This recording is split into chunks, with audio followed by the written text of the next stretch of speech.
Bom dia, pessoal. Sou o professor Leonardo. E, gente, a gente vai continuar o conteúdo. Iniciando o segundo bimestre, né? A gente vai estudar leis ponderais. Né? Então, o que seriam as leis ponderais?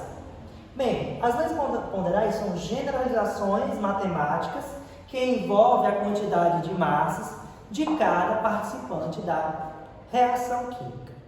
Mas, para a gente saber o que é essas massas e essas relações, a gente tem que estudar algumas leis. Inicialmente, a gente precisa saber o que é uma reação química, o que é uma equação química e como a gente representa.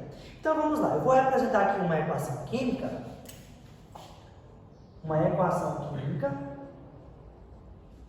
Para vocês entenderem primeiro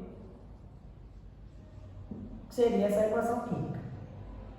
Bem, numa equação química, vou supor que A reage mais B, vamos supor que isso aqui seja uma reação hipotética, formando AB. Toda equação química, ou reação química, que é a mesma coisa, é representada dessa forma, certo? Perceba que eu tenho essa seta, que indica que ela está indo para a direita. E aqui eu tenho uma substância A, B, uma substância A reagindo com uma substância B, formando uma substância AB. Todas essas três substâncias, elas são substâncias diferentes. A é diferente de B, que é diferente de AB. Reagiu os dois para formar isso. Então, vamos lá. Essa parte que fica antes da seta, numa reação química, essa parte aqui, ó, como por exemplo essa aqui, essa parte que fica antes da seta, a gente chama de reagentes, ou seja, reagente é o que fica antes da seta, ou seja, é o que vai reagir para formar alguma coisa, algum produto nessa reação. E o que fica depois da seta, a gente chama de produtos.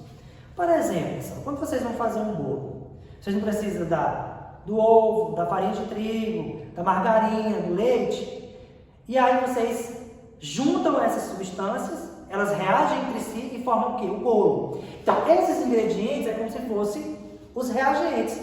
E aqui, o produto seria o bolo. Então, isso aqui é uma equação química. E toda equação química, às vezes, ela vem representada o estado físico de cada substância.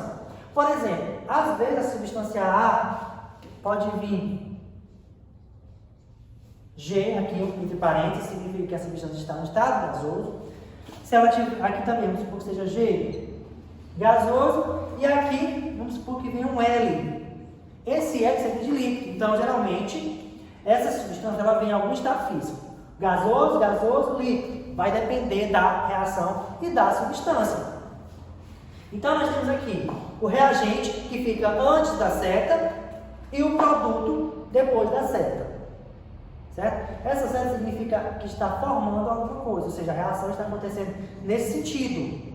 Esse reagente e esse produto. Por exemplo, professor, se a seta estivesse o contrário, se tivesse da direita para a esquerda, significaria dizer que isso aqui seria o reagente e aqui seria o produto. Tá ok?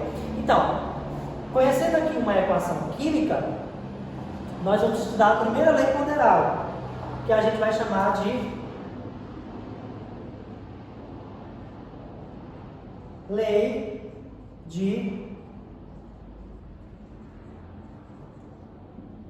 Lavoisier.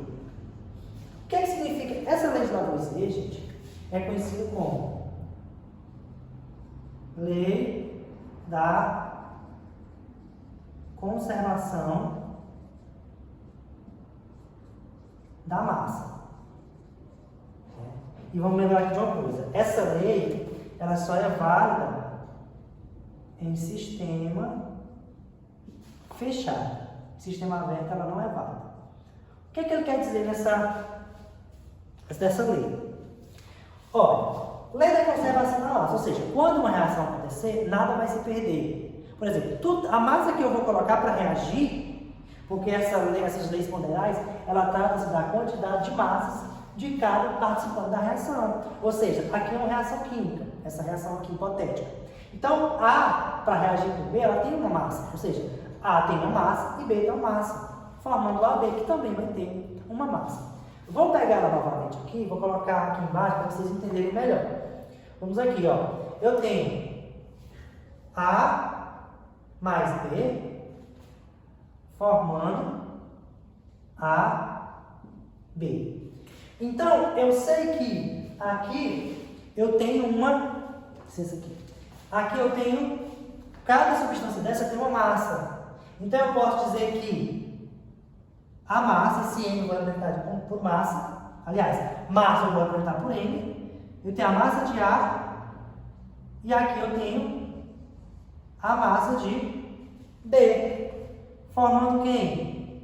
A massa de AB.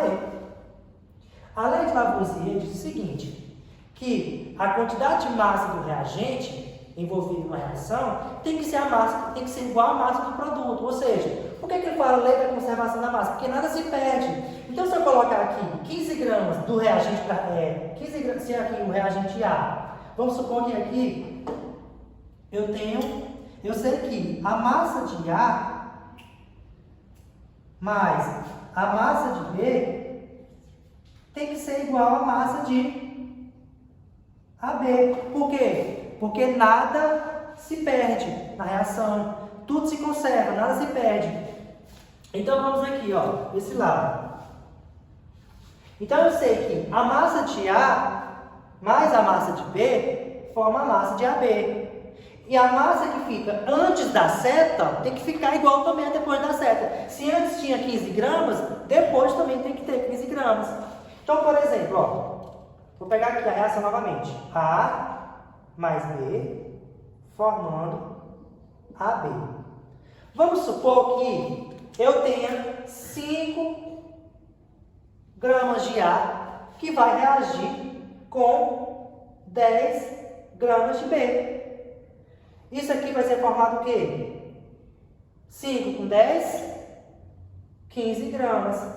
Vocês percebem que a massa que está aqui, a soma da massa dos reagentes, é igual à soma da massa dos produtos. Se aqui eu tinha 15, ó, 5 com 10, 15, aqui também eu tenho que ter 15. Por quê? Porque a lei da conservação da massa, ou seja, nada se perdeu, apenas se transformou. Então, essa é a lei de Lavoisier. Por exemplo, vou apagar aqui.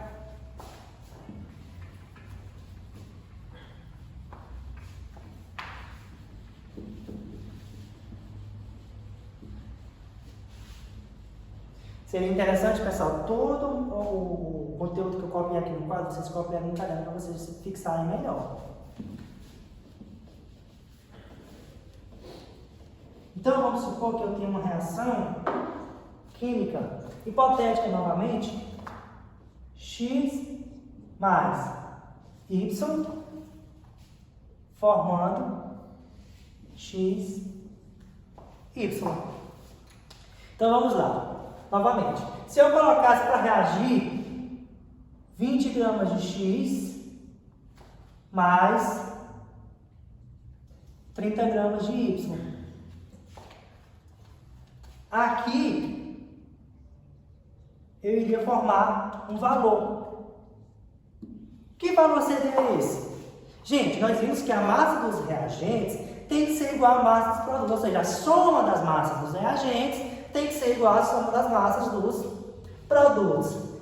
Qual é a massa do reagente? Nós sabemos que essa parte que fica antes da seta, a gente chama de reagentes.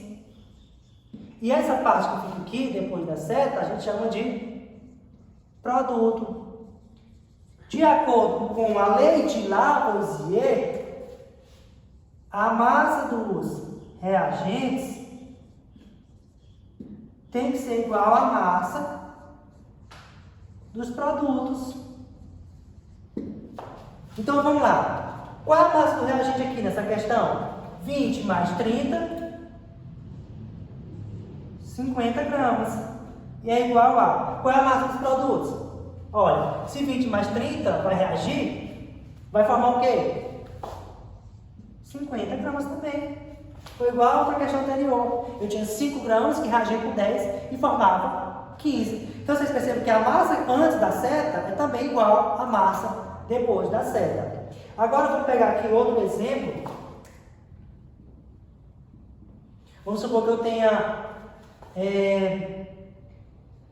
N2 reagindo com H2, formando 2NH3. Vamos supor que essa reação seja hipotética. Vamos supor que aqui, nesse caso, será gasoso a substância, aqui também será gasoso e aqui também será gasoso. Isso é uma equação química, que vem da seta reagente, que vem depois da seta produto. Vamos supor que nessa reação reagiu 15 gramas de N2 e formou 30 gramas de NH3. Aí, se na questão ele perguntasse qual foi a massa de H2 que reagiu, não é, gente? Vocês acham que é o quê? Eu tenho 15 gramas e aí eu não tenho esse valor que reagiu. Mas ele sabe que se formou, aqui a gente está vendo a quantidade de massa que se formou. Se formou 30 aqui, qual o valor que eu tenho que somar com 15 para dar 30 também? Vocês podem fazer de duas formas. Vocês podem fazer por lógica.